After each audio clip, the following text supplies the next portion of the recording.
Hello student, आप सभी का जो है हम लोग वेलकम करते हैं चोपड़ा एजुकेशनल्स के यूट्यूब चैनल पे। तो कैसी चल रही है आप लोगों की तैयारी बैंक की?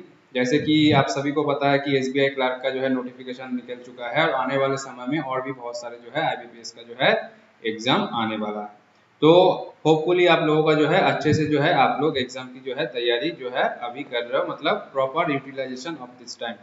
तो चलते हैं, स्टार्ट करते हैं आज का जो है सेशंस, जो मॉनेटरी पॉलिसी के ऊपर जो है हमारा एमसीक्यू रहेगा। ठीक है, और मॉनेटरी पॉलिसी जो है एक बहुत ही इंपॉर्टेंट टॉपिक है किसी भी बैंकिंग एग्जाम के लिए। ठीक है, किसी भी बैंकिंग एग्जाम के लिए एक बहुत ही इंपॉर्टेंट टॉपिक है और यहाँ से जो है क्वेश्चंस जो है पूछे जाते हैं। ठीक है, तो जैसे कि हमारा जो है पहला जो वीडियो था उसमें हम लोगों ने डिस्कस किया था एसबीआई के ऊपर कि एसबीआई का जो है फॉर्मेशन, मतलब एसबीआई का जो है हिस्ट्री वगैरह, कैसे जो है एसबीआई फॉर्मेशन हुआ था। और उसके बाद जो है हमने ये भी देख लिया था कि SBI is considered as a public sector bank, not considered as a nationalised bank. तो इसके पीछे का कॉन्सेप्ट भी जो है वो भी जो है हमने अच्छे से यहाँ पे देख लिया था। तो आप चाहे तो हमारा जो प्रीवियस वीडियो है उसको आप देख सकते हो, वो एक इंट्रोडक्शन वीडियो था एसबीआई के ऊपर। ठीक है, तो पहले तो आप लोग जो है सेशंस को जो है एक बार शेयर कर दीजिए जितना हो सके अपने दोस्तों के साथ, और एग्जाम और जो है सेशंस के जो है एंड तक जो है आप लोग बने रहिए। आप लोगों को आज जो है यहाँ से बहुत कुछ जो है सीखने को मिलेगा। और एग्जाम में भी जो है किसी भी बैंकिंग का एग्जाम हो, मॉनेटरी पॉलिसी से जो है क्वेश्चन यहाँ से पूछा जाता है। So let start today's session. ठीक है, so myself Shubhajit Bhattacharya and I am the GAGS educator of Chopra educationals. सो हमारा जो है आज के सेशंस का जो है पहला क्वेश्चन। ठीक है, आज के सेशंस का पहला क्वेश्चन क्या है, तो देखिए क्या लिखा गया है। Which of the following instrument is not come under indirect instrument. ठीक है, which of the following instrument is not come under the indirect instrument used by RBI. देखिए, तो हमारा टॉपिक क्या है, हमारा टॉपिक है मॉनेटरी पॉलिसी। ठीक है, हमारा टॉपिक है मॉनेटरी पॉलिसी। तो मॉनेटरी पॉलिसी जो है, मॉनेटरी पॉलिसी में हम लोग देखेंगे कि ये बेसिकली बनाता कौन है। तो monetary policy is prepared by RBI. ठीक है, आरबीआई जो है हमारे देश में जो है मॉनेटरी पॉलिसी जो है, या फिर हिंदी में जिसको मौद्रिक नीति बोला जाता है। ठीक है, मॉनेटरी पॉलिसी आरबीआई बनाता है। तो आरबीआई जो है मॉनेटरी पॉलिसी क्यों बनाता है? ठीक है, आरबीआई मॉनेटरी पॉलिसी क्यों बनाता है? तो आरबीआई जो है मॉनेटरी पॉलिसी इसलिए बनाता है to control the inflation to control the inflation and deflation। ठीक है, इन्फ्लेशन या फिर डिफ्लेशन जो है हमारे कंट्री में जब भी आता है, इसको जो है कंट्रोल करना और एक फाइनेंशियल स्टेबिलिटी जो है मार्केट में बनाए रखना। ठीक है, एक फाइनेंशियल स्टेबिलिटी जो है मार्केट में बनाए रखना, इसके लिए जो है मॉनेटरी पॉलिसी, मतलब जब भी महंगाई आ जाती है या फिर मार्केट में पैसा उतना नहीं रहता, मार्केट में मंदी आ जाता है, तो इन दोनों सिचुएशन को कंट्रोल करते हुए एक स्टेबल सिचुएशन जो है बनाए रखने के लिए जो है आरबीआई मॉनेटरी पॉलिसी जो है इसका यूज करता है। ठीक है, आरबीआई मॉनेटरी पॉलिसी का यूज करता है। और आरबीआई ये सारे चीज जो करता है उसके लिए आरबीआई ऑब्वियसली कुछ ना कुछ जो है पॉलिसी जो है इंप्लीमेंट करेगा, कुछ इंस्ट्रूमेंट जो है उसको यूज करेगा। तो इसके लिए जो है डिफ्लेशन इन्फ्लेशन कंट्रोल करने के लिए और फाइनेंशियल स्टेबिलिटी जो है बना के रखने के लिए जो है आरबीआई हमारे देश में दो तरह का इंस्ट्रूमेंट जो है यूज करता है। एक होता है डायरेक्ट इंस्ट्रूमेंट, एक होता है डायरेक्ट इंस्ट्रूमेंट और एक होता है इनडायरेक्ट इंस्ट्रूमेंट। ठीक है, एक होता है डायरेक्ट इंस्ट्रूमेंट और एक होता है इनडायरेक्ट इंस्ट्रूमेंट। तो डायरेक्ट इंस्ट्रूमेंट में क्या क्या आता है? तो डायरेक्ट इंस्ट्रूमेंट में जो आता है, एक आता है सीआरआर, ठीक है, और दूसरा जो है आता है एसएलआर। ठीक है, दूसरा आता है एसएलआर। और इनडायरेक्ट इंस्ट्रूमेंट में क्या क्या आता है? तो इनडायरेक्ट इंस्ट्रूमेंट में हमारा आता है जैसे कि आपका रेपो रेट। ठीक है, जैसे कि आपका रेपो रेट, फिर आपका आएगा बैंक रेट, फिर आपका तीसरा जो है वो आएगा आपका एमएसएफ, चौथा जो है आपका आएगा reverse repo rate, reverse repo rate triple R. ठीक है, उसके बाद आता है आपका रिवर्स रेपो रेट के बाद जो है आपका आता है ओपन मार्केट ऑपरेशन, ठीक है, open market operation, open market operation. तो ये सब जो है ये आता है हमारे किसमें, इनडायरेक्ट इंस्ट्रूमेंट में। और डायरेक्ट इंस्ट्रूमेंट में जो आता है वो आता है सीआरआर और एसएलआर। तो ये इतने सारे इंस्ट्रूमेंट जो है इसके थ्रू जो है आरबीआई हमारे कंट्री में जो है इन्फ्लेशन एंड डिफ्लेशन जो है उसको कंट्रोल करते हुए फाइनेंशियल स्टेबिलिटी जो है उसको मेंटेन करना, या फिर हम बोल सकते हैं ओवरऑल ग्रोथ एंड प्रॉस्पेरिटी, मतलब ग्रोथ एंड डेवलपमेंट जो है इसको मेंटेन करने के लिए जो है मॉनेटरी पॉलिसी का जो है यूज किया जाता है आरबीआई के थ्रू, ठीक है, आरबीआई के थ्रू जो है मॉनेटरी पॉलिसी का यूज किया जाता है। तो याद रखना ये हमारे बैंकिंग एग्जाम के साथ साथ जो है ये हमारे दूसरे जैसे स्टेट लेवल या फिर एसएससी के एग्जाम में जो है इकोनॉमिक्स के पार्ट में भी जो है ये क्वेश्चन पूछे जाते हैं, ठीक है। तो ये जो है आंसर हमारा क्या हो जाएगा, कौन सा इनडायरेक्ट इंस्ट्रूमेंट में नहीं आएगा, तो ऑब्वियसली हमारा आंसर हो जाएगा एसएलआर, ठीक है। तो हमारा आंसर क्या हो जाएगा, हमारा आंसर हो जाएगा एसएलआर, ठीक है। SLR is not come under the indirect instrument used by RBI, ठीक है। इनडायरेक्ट इंस्ट्रूमेंट जो यूज किया जाता है उसके अंडर जो है एसएलआर नहीं आता, क्योंकि बाकी सारे जो है एमएसएफ, ओपन मार्केट ऑपरेशन और बैंक रेट जो है ये सारे जो है bank rate, open market operation, MSF ये सारे इनडायरेक्ट इंस्ट्रूमेंट में आता है। तो ये हो गया हमारा पहला क्वेश्चन। तो चलते हैं हम हमारे दूसरे क्वेश्चन के तरफ, ठीक है। तो देखिए दूसरा क्वेश्चन क्या है, एब्रीविएशन के ऊपर। एब्रीविएशन के ऊपर जो है क्वेश्चन हमेशा पूछे जाता है, ठीक है, एब्रीविएशन के ऊपर भी क्वेश्चन पूछे जाते हैं। तो यहाँ पे पूछा गया है एसएलआर का जो है, अभी हमने जो देखा है डायरेक्ट इंस्ट्रूमेंट में जो इंपॉर्टेंट दो इंस्ट्रूमेंट है जिनमें से जो है एसएलआर, ठीक है। तो एसएलआर का जो फुल फॉर्म है वो हो जाएगा हमारा स्टैट्यूटरी लिक्विडिटी रेशियो, ठीक है, statutory liquidity ratio, this is the full form of SLR, ठीक है। अब हम देख लेते हैं एसएलआर हमने देख लिया। अब एसएलआर के साथ साथ पिछले जो है स्लाइड में हमने दो और देखा था, एक हमने लिखा था क्या, एक हमने लिखा था सीआरआर, एक हमने लिखा था सीआरआर और एक हमारा क्या था, एक हमारा था एसएलआर। तो एसएलआर का जो है फुल फॉर्म हमने देख लिया और क्या क्या था, और जैसे कि यहाँ पे एमएसएफ भी था। तो चलिए इनका भी जो है फुल फॉर्म हम लोग यहाँ पे देख लेते हैं। तो सीआरआर का जो है फुल फॉर्म क्या होता है, तो सीआरआर का जो है फुल फॉर्म होता है cash reserve, cash reserve ratio, ठीक है, कैश रिजर्व रेशियो। और एसएलआर का स्टैट्यूटरी लिक्विडिटी रेशियो। और एमएसएफ का क्या हो जाएगा, तो एमएसएफ का हो जाएगा मार्जिनल, ठीक है, मार्जिनल स्टैंडिंग फैसिलिटी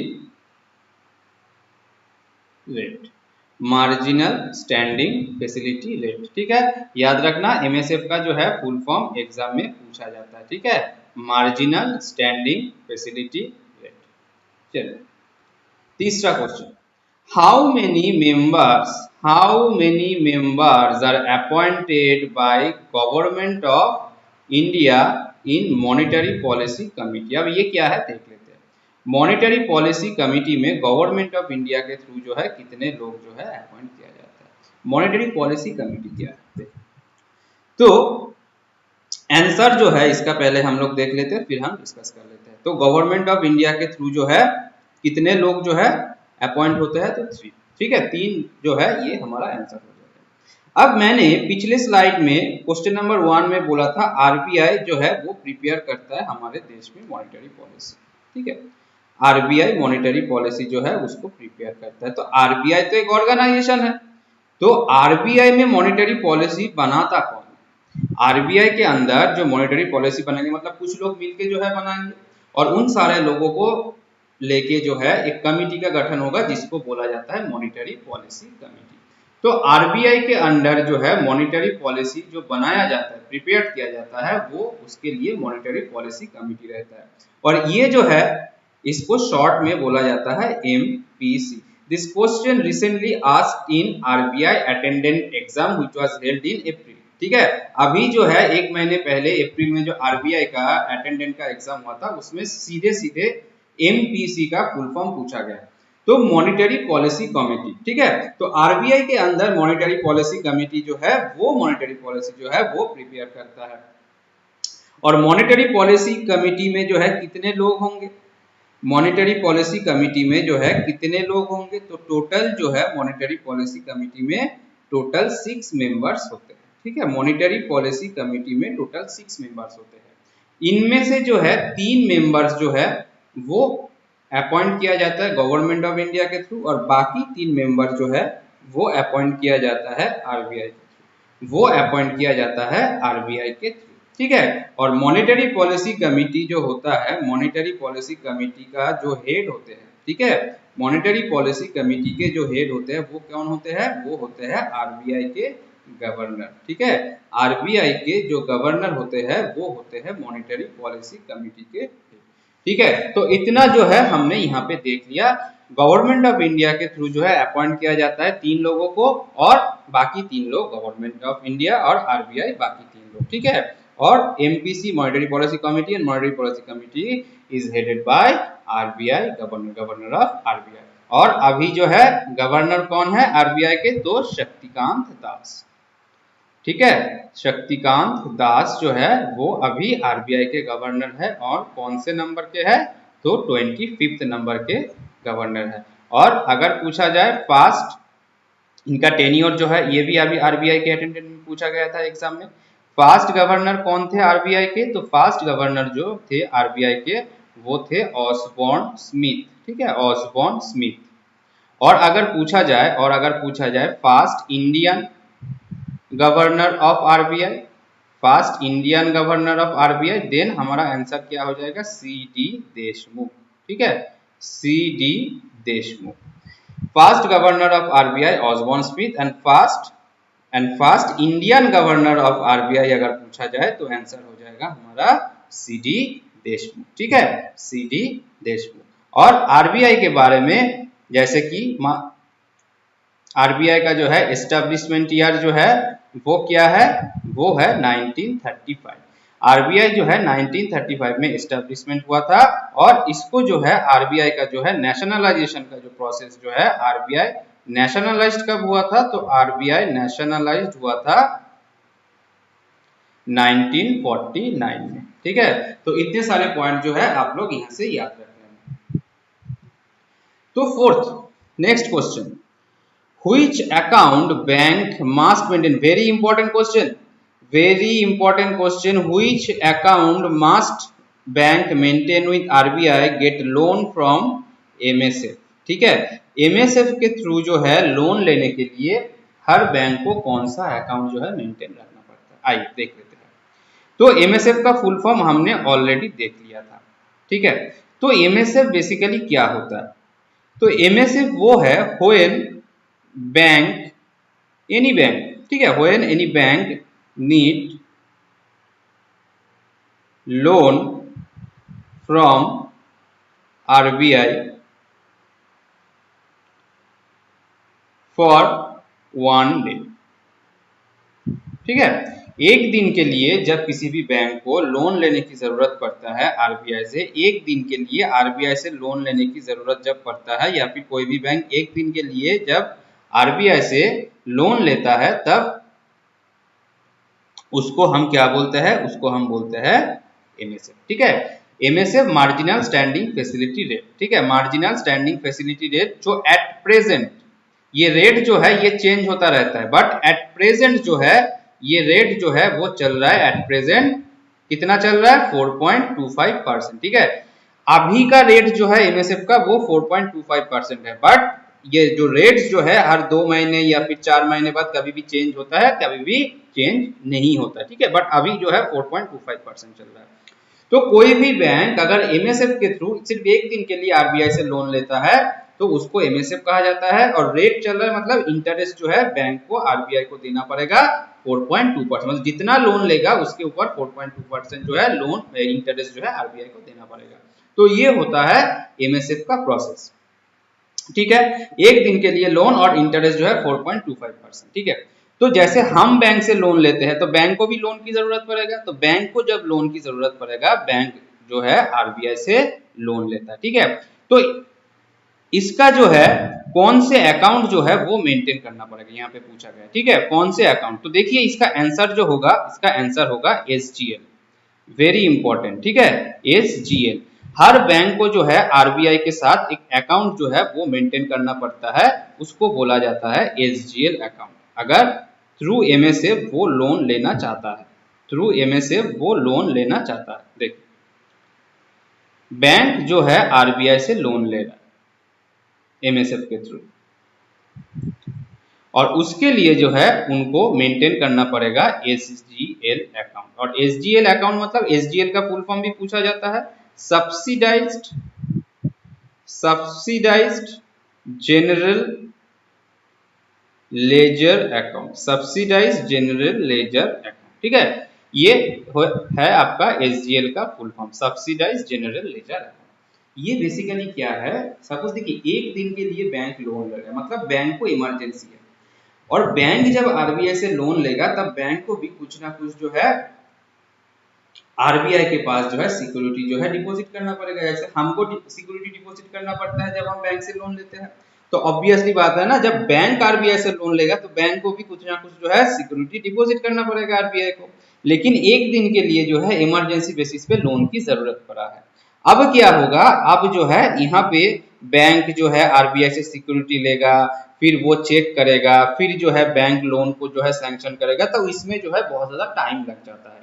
तो इतना टाइम ना बैंक के पास है ना आरबीआई के पास है, तो इसीलिए एमएसएफ के थ्रू जो है लोन लेने के लिए आरबीआई ने स्ट्रिक्टली बोल दिया है एसजीएल अकाउंट जो है मेंटेन रखने के लिए।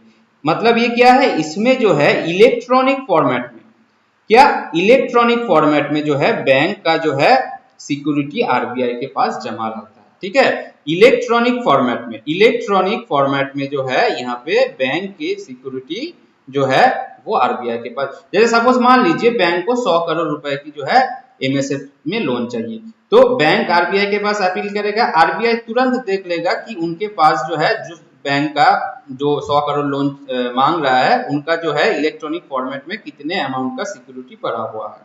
तो बैंक ने देख लिया कि 100 करोड़ से ज्यादा जो है सिक्योरिटी पड़ा हुआ है, तुरंत जो है आरबीआई लोन सैंक्शन कर देगा। ठीक है, मतलब सिक्योरिटी एक इलेक्ट्रॉनिक फॉर्मेट में जो आरबीआई के पास पड़ा रहता है और बैंक को जो है इस अकाउंट को मेंटेन करना पड़ता है, इसको बोला जाता है एसजीएल अकाउंट। ठीक है, सब्सिडाइज्ड जेनरल लेजर अकाउंट। और एक चीज और याद रखना, एमएसएफ के थ्रू ये क्वेश्चन भी पूछा जाता है, एमएसएफ के थ्रू कौन कौन सा बैंक है जिनको लोन नहीं मिलता है। ठीक है, नॉट गेट लोन,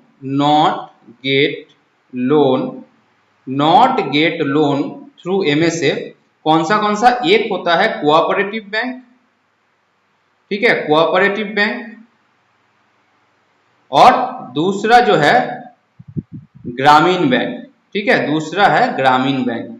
याद रखना, ग्रामीण बैंक और कोऑपरेटिव बैंक जो है, इन दोनों बैंकों को जो है एमएसएफ के थ्रू जो है लोन प्रोवाइड नहीं किया जाता है। ठीक है, इन दोनों को लोन प्रोवाइड नहीं किया जाता है। और उसके बाद डीमैट अकाउंट, यहाँ पे डीमैट वाला जो लिखा हुआ है, डीमैट का मतलब क्या है, मतलब किसी भी व्यक्ति को अगर शेयर में ट्रांजैक्शन करना हो, ठीक है, शेयर मार्केट में अगर इन्वेस्ट करना है तो उसको जो है डीमैट अकाउंट या फिर डीमेटेरियलाइज्ड अकाउंट जो है इसको बोला जाता है, जरूरी है। ठीक है, शेयर मार्केट या फिर शेयर ट्रांजैक्शन से जो है जुड़ा हुआ है डीमैट अकाउंट। ये भी एग्जाम में आईबीपीएस में पूछा गया है बहुत बार।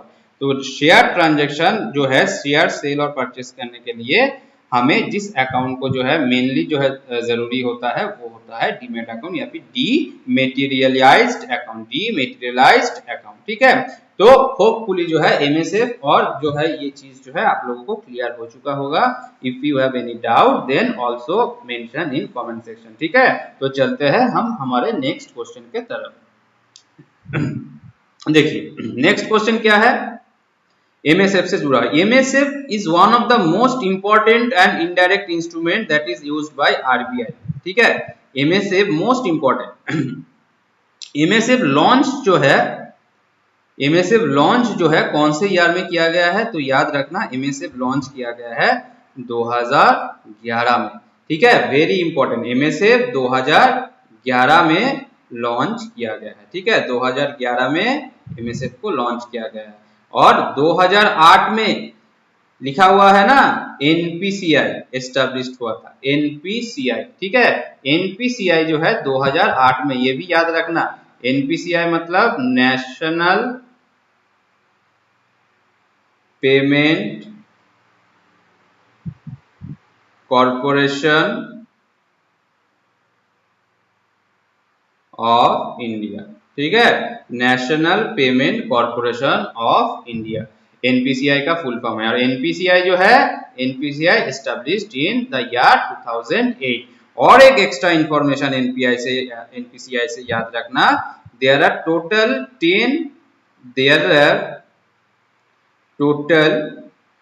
10 promoter bank help to established NPCI. ठीक है, टोटल 10 बैंकों ने मिलके जो है, याद रखना, टोटल 10 बैंकों ने मिलके जो है एनपीसीआई का गठन किया, national payment corporation of India. ठीक है, national payment corporation of India को जो है टोटल 10 बैंकों ने मिलके गठन किया। ठीक है, तो चलते हैं हम लोग हमारे नेक्स्ट सेशन पे। ठीक है, और अभी तक अगर आप लोगों ने इस चैनल को सब्सक्राइब नहीं किया है तो एक बार इस चैनल को सब्सक्राइब कर लीजिए। तो ऐसे ही जो है इंफॉर्मेटिव वीडियो जो है आपको यहाँ पे मिलता रहेगा, एमसीक्यू साथों साथ कॉन्सेप्ट। ठीक है, साथों साथ जो है कॉन्सेप्ट भी आप लोग आपको यहाँ पे प्रोवाइड करते रहेंगे, जो बैंकिंग एग्जाम के लिए आपको बहुत ज्यादा जो है हेल्प करेगा। ठीक है, देखिए 6th क्वेश्चन जो है, the main objective of monetary policy. The main objective of monetary policy, देखिए इस क्वेश्चन में जो है थोड़ा सा कंफ्यूजन हो सकता है। Growth and stability, reduce poverty and achieve stability, overall monetary stability. देखिए मॉनेटरी पॉलिसी का जो ऑब्जेक्टिव होता है ना, मैंने पहले बताया क्या, मैंने बोला कंट्रोल इन्फ्लेशन एंड डिफ्लेशन। ठीक है, कंट्रोल इन्फ्लेशन एंड डिफ्लेशन। फिर financial stability,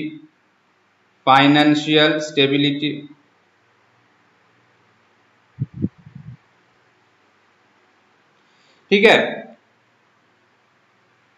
inflation and deflation अगर कंट्रोल में आएगा, फाइनेंशियल स्टेबिलिटी अगर मार्केट में रहेगा, तो ऑब्वियसली जो है डेवलपमेंट जो है वो मार्केट में होगा। ठीक है, डेवलपमेंट भी जो है मार्केट में होगा, देश का डेवलपमेंट भी होगा। मतलब अगर महंगाई नहीं होगा या फिर मंदी नहीं आएगा, मार्केट में एक स्टेबल सिचुएशन अगर जो है वो बना रहेगा, तो ऑब्वियसली जो है देश का डेवलपमेंट होगा।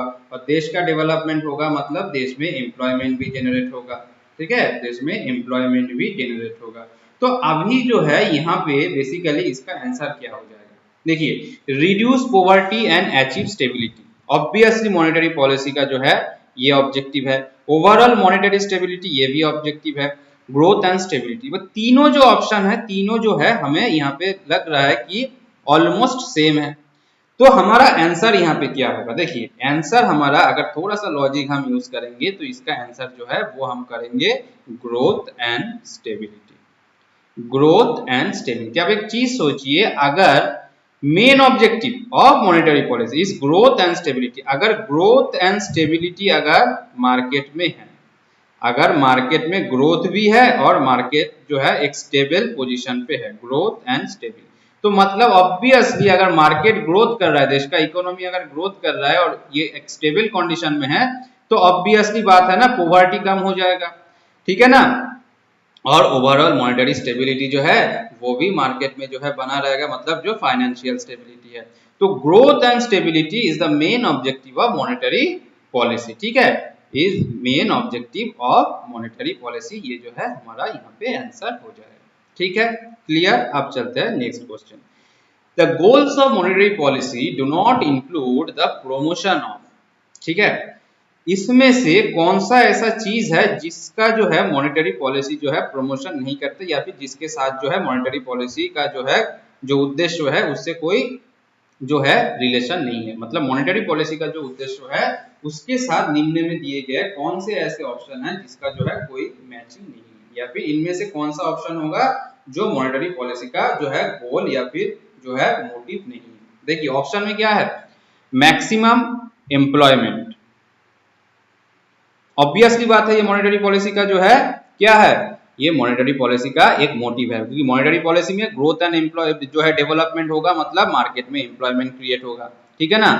मार्केट में स्टेबिलिटी जो है वो अगर बना रहेगा तो ऑब्वियसली बात है प्राइसेस जो है वो स्टेबल रहेगा, मतलब मार्केट में इकोनॉमी में जो है महंगाई या फिर इन्फ्लेशन जो है वो नहीं आएगा। ये भी मॉनेटरी पॉलिसी का जो है गोल है। Moderate long term interest rate, moderate long term interest मतलब मार्केट में इकोनॉमी में जो है इंटरेस्ट का जो रेट है, ठीक है, इंटरेस्ट का जो रेट है मतलब जिस रेट में जो है इंटरेस्ट जो है मान लो जो रेट में इंटरेस्ट लोन दिया जा रहा है, लोन के ऊपर मतलब इकोनॉमी में जो जो बिजनेसमैन है उनको लोन के ऊपर जो इंटरेस्ट जो है पे करना पड़ रहा है उसका रेट भी जो क्या है मॉडरेट है, ना बहुत ज्यादा है ना बहुत कम है, ठीक है। तो ये सारे चीज क्या है, ये सारे चीज आपका मॉनेटरी पॉलिसी का गोल है। तो इनमें से कौन सा है जो मॉनेटरी पॉलिसी का गोल्स या फिर मोटिव नहीं है, तो ऑब्वियसली लो टैक्सेस। तो चीजों को ना समझना है, अगर चीजों को एक बार समझ लेना तो ऐसे जो है आसानी से हम आंसर कर सकते हैं। चाहे मैंने ये क्वेश्चन आपको जो है डायरेक्टली अगर मैंने ये क्वेश्चन आपको नहीं भी कराया होता और ये क्वेश्चन अगर एग्जाम में आ जाता और अगर आपने सही से मॉनेटरी पॉलिसी का ऑब्जेक्टिव अगर पढ़े होंगे तो आप इसको आंसर कर सकते हैं। Monetary policy growth and development मतलब एम्प्लॉयमेंट जरूर होगा, ग्रोथ हो रहा है मतलब क्या मार्केट में इकोनॉमी में एम्प्लॉयमेंट हो रहा है, मार्केट का जो है प्राइस जो है वो स्टेबल है, मतलब आज जिस चीज को हम 10 रुपए में खरीद रहे हैं कल भी उस चीज को हम 10 रुपए में खरीदेंगे, मतलब मार्केट में इन्फ्लेशन नहीं है, मतलब 10 रुपए का चीज अचानक 100 रुपया नहीं हो गया। और मॉडरेट इंटरेस्ट रेट मतलब अगर हम बैंक से लोन लेने जा रहे हैं तो बैंक से जो है इंटरेस्ट जो चार्ज किया जा रहा है उसका रेट भी जो है वो भी मॉडरेट है। मॉडरेट का मतलब क्या है, एक एवरेज रेट है, ना ज्यादा ना कम। तो ये सारे के सारे क्या है मॉनेटरी पॉलिसी के गोल्स है, ठीक है। तो टैक्सेस से जो है कोई भी लेना देना मॉनेटरी पॉलिसी का नहीं है, ठीक है, ना ही मॉनेटरी पॉलिसी से जो है टैक्सेस वगैरह जो है कम होता है, ठीक है। क्लियर, तो हमारा आंसर क्या हो गया, इस क्वेश्चन का आंसर जो है वो होगा लो टैक्सेस। हाँ, question number 8, which of this is not a monetary policy tool, इनमें से कौन सा जो है मॉनेटरी पॉलिसी का जो है टूल नहीं है। देखिए क्या लिखा हुआ है, discount rate, open market operation. तो ओपन मार्केट ऑपरेशन हमने देख लिया था, ओपन मार्केट ऑपरेशन जो है किसमें आता है, इनडायरेक्ट इंस्ट्रूमेंट में आता है, तो ये तो हमारा आंसर नहीं होगा। रिजर्व रिक्वायरमेंट, रिजर्व रिक्वायरमेंट भी ऑब्वियसली आरबीआई का मॉनेटरी पॉलिसी में आता है, जैसे मैंने बोला था सीआरआर मतलब cash reserve ratio, SLR statutory liquidity ratio, ये सारे क्या है, ये सारे रिजर्व जो है रिक्वायरमेंट है, ठीक है, मॉनेटरी पॉलिसी का डायरेक्ट इंस्ट्रूमेंट में आता है, ये इनडायरेक्ट इंस्ट्रूमेंट में। अब डिस्काउंट रेट और बैलेंस ऑफ अकाउंट्स में कौन सा आंसर होगा, तो डिस्काउंट रेट का मतलब क्या है, जैसे इनडायरेक्ट इंस्ट्रूमेंट में हमने रेपो रेट, मैंने बोला था रेपो रेट, फिर एक आता है रिवर्स रेपो रेट, ठीक है ना, एक आता है रिवर्स रेपो रेट, एक आता है MSA marginal standing facility rate. मतलब डिस्काउंट रेट या फिर आप बोल सकते हो मतलब जिस रेट पे जो है बैंक आरबीआई जो है बैंकों को ऑफर कर रहा है, मतलब अगर हमसे लोन ले रहे हो तो आपको जो है इतना जो है इंटरेस्ट जो है रेट जो है आपको प्रोवाइड किया जाएगा, इतना जो है आपको यहाँ पे जो है रिलैक्सेशन मिल जाएगा, मतलब इंटरेस्ट रेट या फिर डिस्काउंट रेट भी जो है वो भी आरबीआई के मॉनेटरी पॉलिसी के टूल में आ जाता है। तो आंसर क्या होगा, बैलेंस ऑफ अकाउंट्स। अब बैलेंस ऑफ अकाउंट्स का क्या लेना देना है, कोई लेना देना नहीं है। तो which of this not a monetary policy tool, that is balance of account. देखिए क्वेश्चन जो है थोड़ा सा घुमा के दे सकता है, लेकिन कॉन्सेप्ट अगर क्लियर हो तो आप आसानी से इसका आंसर कर सकते हो। तो question number 9, if bank fails to pay CRR to RBI then RBI impose penalty to bank that is। देख मतलब क्या है इसका, CRR क्या है पहले ये देख लेते हैं। CRR मतलब द रेट ऑफ NDTL, ठीक है, CRR जो है कैश रिजर्व रेशियो अभी चल रहा है आपका 3%, the rate of NDTL that bank must maintain with RBI। ये डेफिनेशन जो है ना, डेफिनेशन एकदम इजी है। Definition is just the reflection of the word which we want to define. Definition क्या एक रिफ्लेक्शन है। जो सीआरआर जो है कैश रिजर्व रेशियो जो है, इसका डेफिनेशन अपने आप से जो है ना बना के लिखिए, कॉन्सेप्ट क्लियर कर लीजिए, डेफिनेशन अपने आप जो है बना के लिख सकते हो। That is not a great या फिर that is not a big task, ठीक है। बैंकिंग अवेयरनेस जो है हर चीज समझने वाली है। तो यहाँ पे बोला है if bank fails to pay CRR to RBI then RBI impose penalty to bank, that is. यहाँ पे मैंने क्या बोला, the rate of NDTL that bank must maintain with RBI on daily basis. मतलब सीआरआर जो है ये डेली बेसिस पे जो है किसी भी बैंक को आरबीआई के साथ मेंटेन करना पड़ेगा। किसी भी बैंक को डेली बेसिस पे, किसी भी बैंक को डेली बेसिस पे जो है आरबीआई के साथ एनडीटीएल जो है उसको मेंटेन करना पड़ेगा, ठीक है, जो 3% है। किसी भी बैंक को रेगुलर बेसिस पे, किसी भी बैंक को रेगुलर बेसिस पे उस बैंक का जितना कलेक्शन होता है, ठीक है, जितना कलेक्शन होता है उसके ऊपर जो है कुछ परसेंट जो है, जितना परसेंट चल रहा है सीआरआर वही परसेंट जो है आरबीआई के पास जमा करना। मतलब मान लो एनडीटीएल, एनडीटीएल का फुल फॉर्म एग्जाम में पूछा जाता है। एनडीटीएल क्या हो जाएगा, net demand time liability. Net demand time liability, एक second, net demand time liability.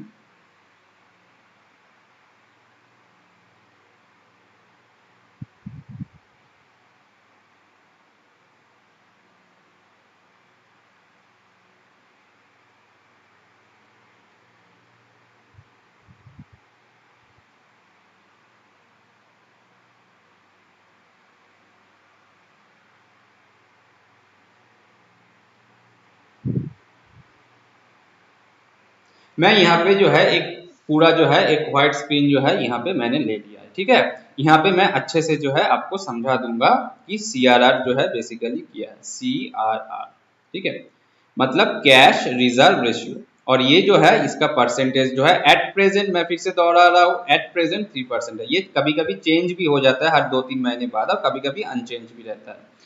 तो the rate 3% of NDTL that bank must maintain with RBI, that bank must maintain with RBI on daily basis। अब NDTL क्या है, देखिए NDTL मतलब net demand time liability. Net demand time liability, net demand time liability, हर चीज को अच्छे से समझेंगे, ठीक। Basically net demand time liability, तो बैंक में अगर मैं आपसे पूछूं कितने प्रकार का अकाउंट होता है, जैसे कि savings account, current account, recurring deposit और फिक्स्ड डिपॉजिट। तो देखिए savings account and current account इनको बोला जाता है डिमांड डिपॉजिट, इनको बोला जाता है डिमांड डिपॉजिट। और रिकरिंग और फिक्स्ड को बोला जाता है टर्म डिपॉजिट, टर्म या फिर टाइम, ठीक है। Savings account and current account को बोला जाता है डिमांड डिपॉजिट, और रिकरिंग डिपॉजिट और फिक्स्ड डिपॉजिट को बोला जाता है टर्म डिपॉजिट या फिर टाइम डिपॉजिट, ठीक है। और बैंक में जो पैसा हम डिपॉजिट करते हैं, बैंक में जो पैसा हम डिपॉजिट करते हैं वो क्या है, वो बैंक का लायबिलिटी है, क्योंकि वो पैसा बैंक के पास तो है, लेकिन जब हम चाहेंगे वो पैसा बैंक को हमें जो है वो लौटाना पड़ेगा, और बैंक को जो है उसके ऊपर इंटरेस्ट भी देना पड़ता है, ठीक है ना। मतलब हमारा पैसा बैंक के पास जो डिपॉजिट है, savings account, current account, RD, FD के थ्रू जितना पैसा बैंक में डिपॉजिट है, वो पैसा क्या है, वो पैसा हमारे लिए मतलब बैंकों के लिए क्या है, एक तरीके का लायबिलिटी है। मतलब एक तरीके का लायबिलिटी है इसलिए क्योंकि इंटरेस्ट भी पे करना पड़ रहा है, और ऊपर से क्या है, ऊपर से वो पैसा बैंक के पास जो है हमेशा के लिए नहीं रहे, क्योंकि वो पैसा जब कस्टमर चाहे डिमांड करे वो देना पड़ेगा। तो डिमांड जो है, डिमांड डिपॉजिट में मैंने सेविंग्स अकाउंट और करेंट अकाउंट लिखा है, और टर्म या फिर टाइम डिपॉजिट में रिकरिंग डिपॉजिट और फिक्स्ड डिपॉजिट लिखा। मतलब savings account and current account को डिमांड डिपॉजिट इसलिए बोला जाता है क्योंकि बाय कस्टमर डिमांड, ठीक है, बाय कस्टमर मतलब सेविंग्स अकाउंट अगर हमारा है तो अगर 10 बजे हमने पैसा जमा किया तो 12 बजे पैसा विथड्रॉ कर सकते हो बाय आवर डिमांड, बैंक देने के लिए बाध्य है, ठीक है। करंट अकाउंट में भी सेम है, जब चाहे आप पैसा विथड्रॉ कर सकते हो। लेकिन रिकरिंग डिपॉजिट या फिर फिक्स डिपॉजिट में एक पार्टिकुलर टाइम के लिए आप पैसा डिपॉजिट करते हो, चाहे 1 साल 2 साल 3 साल।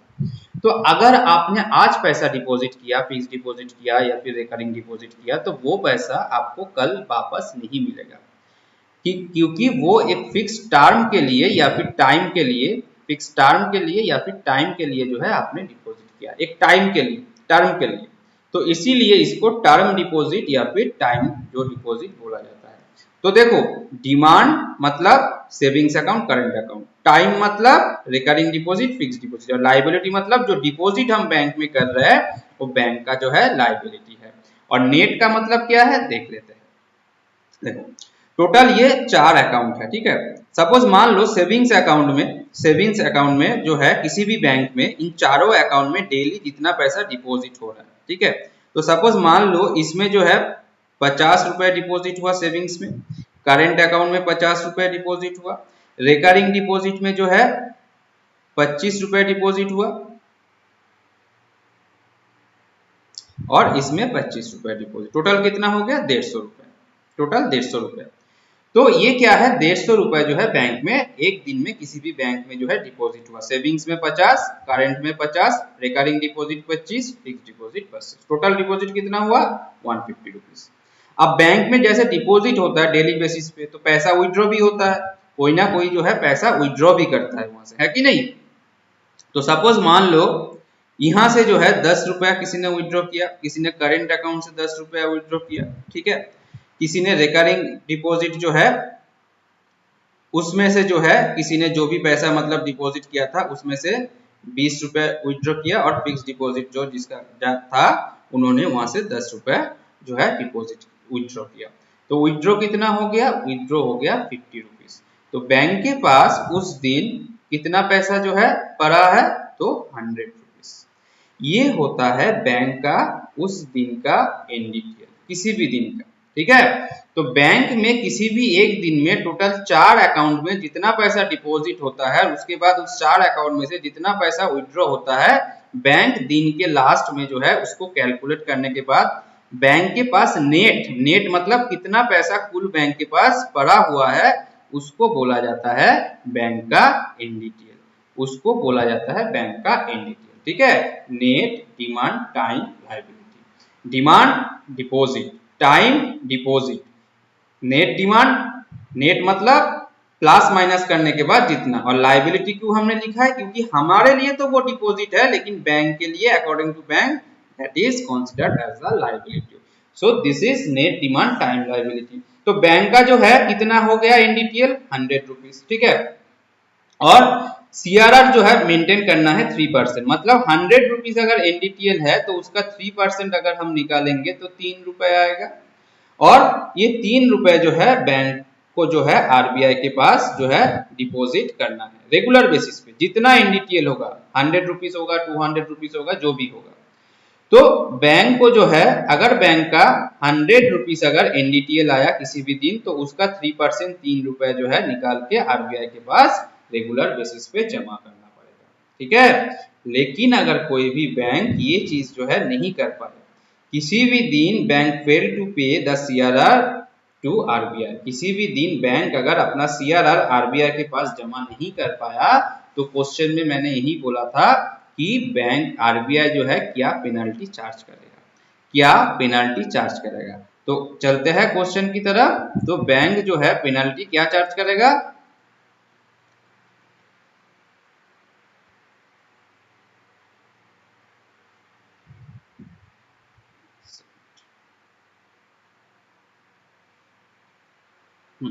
तो बैंक जो है पेनल्टी क्या चार्ज करेगा, तो जितना बैंक रेट चलता है उसके साथ 3% ऐड करके इतना जो है बैंक को देना पड़ेगा अगले दिन, ठीक है। तो मतलब बैंक रेट कितना चल रहा है एट प्रेजेंट 4.25%, एट प्रेजेंट चल रहा है, एट प्रेजेंट 4.25% बैंक रेट चल रहा है। इसके साथ जो है 3% और ऐड करेगा, मतलब टोटल जो है 7.25% जो है चार्ज टोटल देना पड़ेगा। ठीक है, मतलब देना कितना था, जितना एनडीटीएल आया था, जितना एनडीटीएल आया था उसका 3%, जितना एनडीटीएल आया था उसका 3% जो है देना चाहिए था, लेकिन बैंक ने जो है किसी दिन उसको मेंटेन नहीं कर पाए, तो अगले दिन जो है 3% के जगह पे 7.25% चार्जेस देना पड़ेगा। मतलब अभी के लिए जो है इतना चार्जेस, अब बैंक रेट चेंज भी हो सकता है, मैं बार बार बोल रहा हूँ बैंक रेट चेंज भी हो सकता है, आने वाले 4 महीने बाद चेंज भी हो सकता है।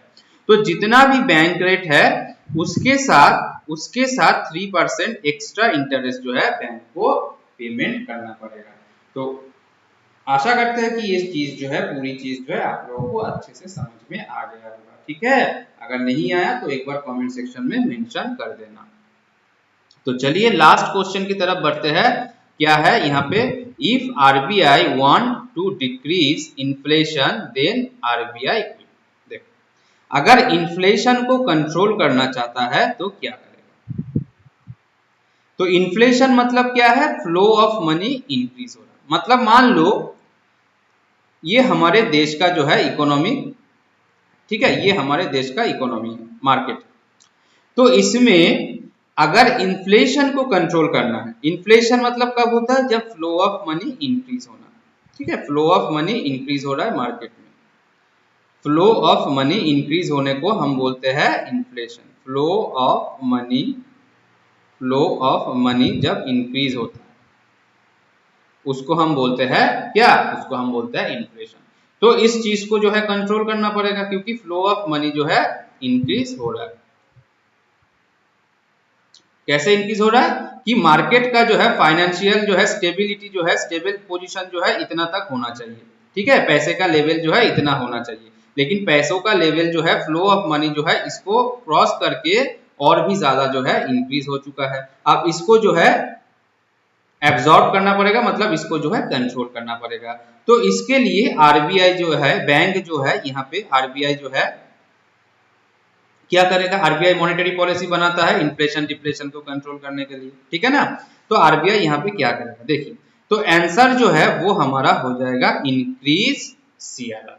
इंक्रीज सीआरआर कैसे, देख लीजिए, अगर इन्फ्लेशन को जो है अगर कंट्रोल करना चाहता है, ठीक है, तो कैसे कंट्रोल होगा इन्फ्लेशन, तो ऐसे कंट्रोल होगा जैसे कि सीआरआर जो है वो कितना है, अभी कैश रिजर्व रेशियो 3% है, ठीक है, 3% है। तो मान लो बैंक का एनडीटीएल जो है हमने देखा था 100 रुपीज, ठीक है, तो उसका जो है 3 रुपए जो है बैंक को आरबीआई के पास देना पड़ रहा है, ठीक है ना। तो बैंक के पास जो है कितना पैसा जो है अभी बचेगा, 97 रुपीज, 97 रुपीज, ठीक है, 97 रुपीज बचेगा। तो अभी जो है 97 रुपीज जो है बैंक खर्चा कर सकता है, मतलब मार्केट में लोन के फॉर्मेट में डिस्ट्रीब्यूट कर सकता है, और आरबीआई ये नहीं चाहता, क्योंकि बैंक अगर लोन के फॉर्मेट में मार्केट में पैसा डिस्ट्रीब्यूट करेगा तो और भी ज्यादा जो है इन्फ्लेशन जो है बढ़ जाएगा। अब इसको कंट्रोल करना है, तो इस रेट को जो है आरबीआई क्या कर देगा, इस रेट को जो है आरबीआई इंक्रीज करके अगर 4% कर देगा, अगर 4% कर देगा, तो अभी जो है बैंक का एनडीटीएल अगर 100 रुपीज है, तो बैंक को आरबीआई के पास जो है 4 रुपए जो है देना पड़ेगा, और बैंक के पास कितना पैसा बचेगा, बैंक के पास 96 रुपीज बचेगा लोन के फॉर्म में मार्केट में डिस्ट्रीब्यूट करने में। तो फ्लो ऑफ मनी जो है मार्केट में इंक्रीज कैसे होता है, तो फ्लो ऑफ मनी जब बैंक के थ्रू ही होता है। बैंक जब लोन डिस्ट्रीब्यूट करता है लोगों के अंदर, बिजनेसमैन को लोन देता है, या फिर कोई माइक्रो स्मॉल इंडस्ट्रीज को लोन दे रहा है, कोई इंडिविजुअल्स को लोन दे रहा है, तो मार्केट में फ्लो ऑफ मनी इंक्रीज होता है। मार्केट में फ्लो ऑफ मनी मतलब इंक्रीज होने का मतलब थ्रू बैंक, बैंक के थ्रू जो है मार्केट में फ्लो ऑफ मनी इंक्रीज होता है। तो ये सिचुएशन चल रहा है, अब इस सिचुएशन को जो है इन्फ्लेशन को जो है कंट्रोल करना है, तो इसीलिए जो है सीआरआर एट प्रेजेंट जो है 3% चल रहा है, ठीक है, तो मतलब 100 में से 3 रुपए आरबीआई को देना पड़ रहा है, 97 रुपीज जो है बैंक के पास रहेगा। तो बैंक 97 रुपीज लोन बांट सकता है। और अगर ये 4% हो जाएगा, इंक्रीज कर देगा आरबीआई सीआरआर रेट, तो बैंक के पास 96 रुपीज बचेगा लोन बांटने के लिए। तो मतलब क्या है, पैसे का जो लेवल है वो थोड़ा कम हो जाएगा। पहले 97 रुपीज जो है मार्केट में जा रहा था, पहले 97 रुपीज मार्केट में जा रहा था, फ्लो ऑफ मनी इंक्रीज हो रहा था। अब पैसे को मार्केट से मतलब एब्जॉर्ब करना है, तो अगर बैंक के पास अभी 96 रुपीज बचा है तो अभी 96 रुपीज जाएगा मार्केट में डिस्ट्रीब्यूट, मतलब लोन के फॉर्मेट में। तो पैसे का लेवल जो है थोड़ा बहुत जो है कम हो जाएगा, है कि नहीं। तो इसी तरह जो है आरबीआई जो है मार्केट में जो है इन्फ्लेशन को कंट्रोल करता है, और डिफ्लेशन कंट्रोल करना होगा तो जस्ट ऑपोजिट हो जाएगा। अगर मार्केट में पैसों का लेवल अगर कम है तो जस्ट ऑपोजिट हो जाएगा, ठीक है। तो इसी तरीके से जो है आरबीआई हमारे देश में जो है इन्फ्लेशन और डिफ्लेशन जो है इसको कंट्रोल करता है, ठीक है। तो मार्केट में जो है सीआरआर रेट जो है अभी 3% चल रहा है, और अगर इन्फ्लेशन आ गया तो आरबीआई जो है इसको इंक्रीज करके 3% से 4% या फिर 5% कर देगा, और बैंक के पास पैसा जो है लोन के फॉर्मेट में मार्केट में डिस्ट्रीब्यूट करने के लिए कम हो जाएगा, है कि नहीं। तो पैसा जो है फ्लो ऑफ मनी कम हो जाएगा, और that's why RBI to use CRR to that's why RBI जो है इन्फ्लेशन को जो है कम करने के लिए जो है ये चीज जो है इसको यूज करते हैं। तो आशा करते हैं कि मॉनेटरी पॉलिसी के जो इम्पोर्टेंट जो टॉपिक है, जो कॉन्सेप्ट है, ये जो चीज है, जो इम्पोर्टेंट क्वेश्चंस है जो मैंने आप लोगों के साथ डिस्कस किया है, वो आप लोगों को जो है अच्छे से जो है समझ में आ गया है, ठीक है। अच्छे से समझ में आ गया। फिर भी अगर कोई डाउट रह जाता है तो आप लोग कभी भी जो है कमेंट सेक्शन में जो है पूछ सकते हो। डिस्क्रिप्शन में जो है यहाँ पे जो है हमारे इंस्टीट्यूट के फोन नंबर भी दिया हुआ है, उसके थ्रू भी जो है कांटेक्ट कर सकते हो, ठीक है। और भी जो है बहुत ज्यादा जो है कॉन्सेप्चुअल जो डिस्कशन जो है हम लोग हमारे यहाँ पे ऑफलाइन क्लासेस में प्रोवाइड करते हैं। तो होपफुली आप लोगों को ये सारे चीज समझ में आया, अच्छे से जो है आप लोग आने वाले बैंकिंग एग्जाम के लिए जो है तैयारी कीजिए, ठीक है। क्योंकि बैंकिंग का सीजन जो है वो स्टार्ट हो गया, एक के बाद जो है एग्जाम अभी होना जो है बैंकिंग का स्टार्ट हो जाएगा। तो अच्छे से जो है पढ़ाई कीजिए, समय का जो है अच्छे से यूटिलाइज कीजिए, और अच्छे से जो है आप लोग जो है आने वाले एग्जाम के लिए जो है अच्छे से प्रिपरेशन कर दीजिए। तो आज का सेशन जो है हम यहीं पे जो है कंप्लीट कर रहे हैं, और बाकी जो है टॉपिक जो है हम नेक्स्ट सेशन में स्टार्ट करेंगे। Okay, thank you.